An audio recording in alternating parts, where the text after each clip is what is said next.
विलंबित राति रे मंदिर रे कलाकना बुलाइले लुटेरा नीलगिरी रे दुईटी मंदिर सीरीज लुट ठाकुरंक मुंडरू नहीं गले सुना मुकुट लक्षाधिक टंकार अलंकार और दान बाक्स। सूचना अनुसार नीलगिरी थाना अधीन पोड़ाशूल काली मंदिर और चतर छकरे थिबा शनि मंदिर विलंबित राति रे लुटेरा माने मंदिर ताला भांगी अलंकार बाक्स और हुंडी बाक्स को समस्त अलंकार और टंका लुटिबा परे निकट बिल गुड़िकरे फोपाड़ी चली जाइछंती। सकाळु स्थानीय पूजक मंदिर पूजा करने को आसी ए घटना बाबत जानिबा परे स्थानीय लोकों को अवगत करथिले। नीलगिरी पुलिस घटनास्थल में पहुंची तदंत आरंभ करिछि। निकटस्थ गाँ गुड़िकरू मध्य चोरी होइतिबा नै किछि ग्रामवासी अभियोग करिसंती।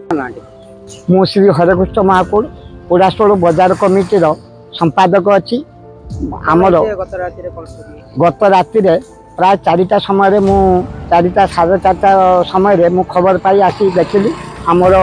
प्रथम गेट खोलाई भीतर गेट माने ठाकुर गेट दीटा खोलाई चाबी भंगाई ठाकुर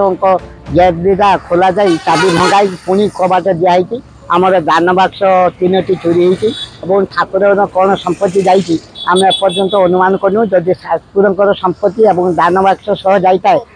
5 लाख उपर आमर संपत्ति ठाकुर संपत्ति नष्ट होती। आम पोड़ाशूल निकट में चतर साइड गोटे शनि मंदिर अच्छी से शनि मंदिर में दान बाक्स और ठाकुर अलंकार सब चोरी हो जाए पाख आदिवासी साइड गोटे साइकिल चोरी हो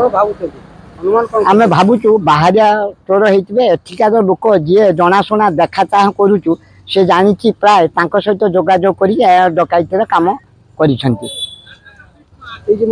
बाहरिया जो फेरीवाला कि जो बेंगल मिस्त्री सब आसती अनुमान कर तो आम सन्देह करूँ किंतु जानीपारूनु से तो मंदिर को पसंद ना से केवल आमर ये पानी टांकी अच्छे से पानी टांकी पानी विभिन्न लोक नियंती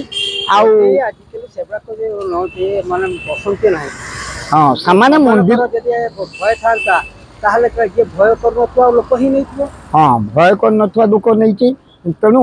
एमाने लोकाल जी गोटे खबर दे अणा कर आम अनुमान करूँ हाँ कौन है तोर ए घर काली गला काली शुई आम रात घर पशिकी नहीं जाइछंती साइकिल हाँ आम ग्रिल टाइम ते खुला है आम जानी पान रात शुई जाइतिले केतले पशिकी नहीं जाइछंती ग्रिल खुला है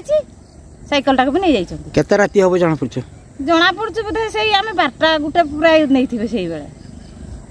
आ सेतले तो निदो ना खाई सार के शुईबा टाइम ता सेतले। रिपोर्ट उड़ीसी खबर।